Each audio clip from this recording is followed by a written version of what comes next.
انشاءاللہ۔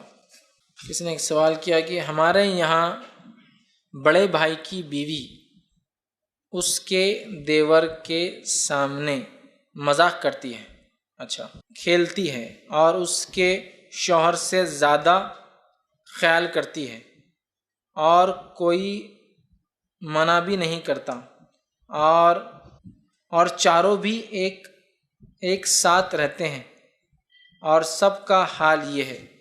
اب دیکھیے، اب گھر کا حال ایسا ہے تو اب میں کیا بولوں اس کو۔ یہ ہندی پکچروں کے اثرات ہیں جو اتنے جلدی تو نکلنے والے ہے ہی نہیں۔ اور آپ بول رہے کہ بھابھی سے پردہ، یہ ہمارے تھوڑی بھائی کی نیت گندی ہے، ہماری تھوڑی نظریں وہ ہے، ہمارا فلاں ہے۔ تو یاد رکھیے پردے کے احکامات دنیا کی سب سے اچھی عورتوں کو آئے تھے کہ وہ سب سے اچھے مردوں سے پردہ کرے، صحابہ اور صحابیات۔ بلکہ اللہ نے تو امہات المومنین یہ امت کی مائیں ہیں، ٹھیک ہے، مائیں ہیں، ماں کا درجہ رکھتی ہے، اور نبی کے انتقال کے بعد ان سے شادی کسی کی نہیں ہو سکتی۔ امہات ہے، امہات، ماں، اس لیے نبی روحانی باپ کی حیثیت رکھتا ہے قوم کے لیے، اس لیے اس کی بیویاں ماں کی حیثیت رکھتی ہے قوم کے لیے روحانی، اور صرف روحانی نہیں بلکہ ان سے شادی کرنا حرام ہے، اس لیے امہات نے شادی نہیں کی۔ پھر سمجھ رہے آپ کہ تو وہ ماں ہے پوری قوم کی، ٹھیک ہے۔ تو امہات المومنین کو حکم ہوا کہ جب نبی کی غیر موجودگی میں کوئی صحابی آئے اور سوال کرے تو سخت انداز میں بات کرو۔ تو سب سے اچھی عورتوں کو، اور عورتوں میں سب سے اچھی عورتوں کو نبی کی بیویاں، اور نبی کی بیویاں اللہ کی طرف سے چنندہ ہوتی ہے، پاک دامن عورتیں ہوتی ہیں۔ نبی کی بیوی کافر تو ہوئی لیکن بدچلن نہیں ہوئی کسی نبی کی بیوی، یاد رکھیے پاک دامن عورتیں ہی ہوتی ہو۔ تو نبی کی بیویاں جن سے شادی، ان کو حکم آیا کہ تم صحابہ سے احتیاط کرو بات کرنے میں، ورنہ کسی کے دل میں اگر مرض ہو تو وہ بڑھ جائیں گا اسے نرم آواز سے تمہاری۔ تو امہات سخت بات کیا کرتی تھی۔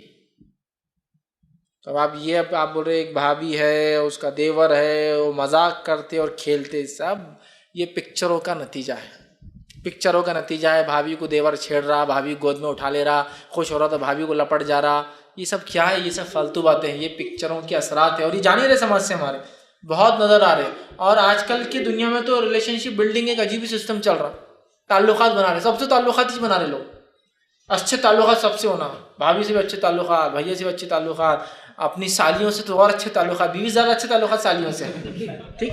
یہ سب کیا ہے؟ محرمات کے لمٹ نہیں، اسلام تو پھر ہم کو ہر چیز سے توڑ دے رہا۔ اسلام اب وہ کسی چیز سے نہیں توڑ رہا ہے۔ آپ کی محرمات کیا کم ہے آپ کے لیے؟ آپ کی والدہ یا مائیں، اگر ایک ساتھ شادی کیا ہے تو آپ کے والد نے، ٹھیک ہے، آپ کی پھوپھیاں، آپ کی خالائیں، آپ کی سگی بھتیجیاں، آپ کی سگی بھانجیاں، آپ کی والدہ اور اس کے اوپر نانی پڑنانی، اور آپ کی دادی اور اس کے اوپر کی جتنی نسلیں، سب محرمات ہیں نا آپ کے لیے، ان سے تو آپ رکھو نا تعلقات۔ آپ کی خود کی بیٹیاں، یہ سب تو ہے نا آپ کے لیے، اور کیا چاہیے آپ کو؟ یہ سب شیطانی ہیلے راستے ہیں۔ میں کہتا ہوں اس کے بہت زیادہ سنگین نتائج آتے ہیں، چاہے آپ کی نظریں کتنی بھی پاک ہو، شیطان نے آپ کو کہیں نہ کہیں ایسی چوٹ دینا ہے جو نہ سمجھ میں آئیں گی، اور گناہ ہونے کے بعد پھر نادم ہونے کا موقع بھی کبھی کبھار وہ نہیں دیتا ہے، اور وہاں بھی بہکا کے آپ کو ڈپریس کر کے کوئی اور کرائم اور گناہ کرواتا ہے۔ لہٰذا میں کہوں گا یہ رشتوں کو بہت ریجڈلی، سختی کے ساتھ کتاب و سنت کے ٹریک پہ لانا ضروری ہے کہ ہمارے رشتے محرم اور غیر محرم کے بہت ریجڈلی ڈیفائنڈ ہو، اور غیر محرم ہے تو پھر چاہے وہ کتنا ہی اچھی عورت اور مرد ہو وہ غیر محرم ہے، اور کتنے ہی اچھے ہو، یہ سب چیزوں کو ہم کو کرنا ہے۔ لیکن بڑی افسوس کی بات ہے سماج اس کو بالکل سپورٹ نہیں کرتا۔ اگر آج میرے گھر پر کوئی آ جائے، میرا چچا اور میری بیوی بولتے گھر پہ کوئی محرم نہیں ہے، آپ چلے جائیے، تو بس بجلیاں کڑکنا شروع ہو جائیں گی، پورے خاندان میں ہاہاکار اور تماشا، چچا کو واپس کر دیا بیوی کے لیے، اور چچا پہ شک کیا، بڈھا ہو گیا، وہ سفید ہو گئی اس کی داڑھی، اس پہ شک کیا۔ کسی پہ کسی نے بھی شک نہیں کیا۔ شریعت کا حکم ہے، ماننا ہے تو مانو، توڑنا ہے تو توڑو، نقصان آپ کا ہے اور ہمارا ہے، کیا کرنا ہے کرو۔ شریعت سب سے پاکیزہ ہے، انسانی فطرت کے مطابق ہے، وہ جانتی ہے کیا کرنا اور نہیں کرنا ہے، وہ ہم کو ہماری نفس سے زیادہ اچھا جانتی ہے، ہماری فطرت سے زیادہ ہماری فطرت کو پہچانتی ہے۔ جو چیز ہم نے نہیں جانی ہمارا رب ہم کو جانتا ہے۔ وہ کہہ رہا ہے کہ دیکھو یہ طریقہ ہے پاکیزگی کا کہ یہ رشتوں میں رہو اور یہ رشتوں کو دور رکھو۔ پھر بھی آپ بولیں نہیں نہیں میری بھابھی تو بہت فلاں ہیں اور ہمارا دیور تو بہت اچھی نظر کا ہے، تو میں سمجھتا ہوں پھر آپ تو کہہ رہے ہیں کہ صحابہ شاید اچھی نظر کے نہیں تھے، نعوذ باللہ، اسی لیے اللہ نے کہا صحابہ کو صحابیہ سے نہیں، وہ سب سے اچھے مرد تھے دنیا کے، سب سے اچھی عورتیں تھیں، جب ان کو حکم پردے کا، ان کی آنکھوں میں کوئی برائی نہیں تھی، ان کی نظریں سب کی پاک تھی، پھر بھی حکم ہے، لہٰذا ہمیں بھی ماننا ہوگا اور قیامت تک کے لیے یہ چیز چلنے والا ہے۔ حتیٰ کہ نبی اکرم صلی اللہ علیہ وسلم نے غیر محرم عورتوں کو دیکھنا پسند نہیں کیا۔ اب نبی سے زیادہ پاکیزہ آنکھیں کس کی ہو سکتی؟ آپ کی سالی صاحبہ ایک مرتبہ جو ہے ایسے کپڑے پہن کے آگے جو پتلے تھے اور آپ کی عمر بڑھ چکی تھی، آپ بالغ ہو چکی تھی، آپ نے کہا چہرہ پھیر کے جب لڑکی بالغ ہو جاتی ہے، جب لڑکی بالغ ہو جاتی ہے تو وہ جو ہے اپنے جو ہے اس کو مکمل جسم کو ڈھانکنا ضروری ہے، اور پتلے کپڑے پہننے سے آپ نے ان کو منع کیا اور کہا ایسی حالت میں پھر وہ کسی کے سامنے نہ، تو اپنی سالی صاحبہ سے آپ نے منہ پھیر لیا۔ نبی کی نظر سب سے پاک ہے۔ یہ ٹیچنگ ہے، یہ تعلیمات ہے کہ دیکھو پردے کا معاملہ بہت حساس ہے، محرم غیر محرم بہت ضروری ہے، ورنہ اس کے جو نقصانات ہوتے ہیں اور جو ہو رہے ہیں اور جو ہوں گے وہ انبیریبل ہے، پھر جب نقصان ہو جاتا ہے تو پچھتا کے میں اس میں فائدہ نہیں۔ شریعت کو میں ہمیشہ کہتا ہوں نا، شریعت ایک ایسی چیز ہے کہ اس کے سپرد اپنے آپ کو ڈال دیجئے، بس بول دیا نا تو کر لو، ایسے فائدہ ہی ہونے والا ہے، سپرد کر دیجئے اپنے آپ کو۔ دیکھو بھائی اکاؤنٹس کو اپنے کو سمجھتے ہیں تو سی اے کے پیچھے لگ جاؤ، جو بول رہا کر لو۔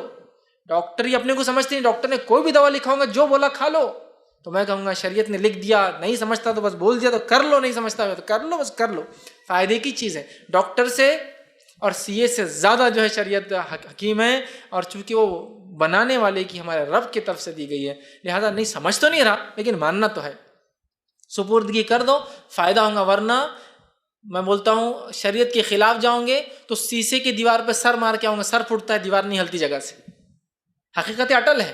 اب تم بولیں گے نہیں ایسا نہیں ہوتا، مارو سر شیشے کی دیوار پہ، سر پھوٹ جاتا ہے، شیشے کو کچھ نہیں ہوتا ہے، اور دیوار کو فولاد کی کچھ نہیں ہوتا، آپ کا سر پھوٹ جاتا ہے۔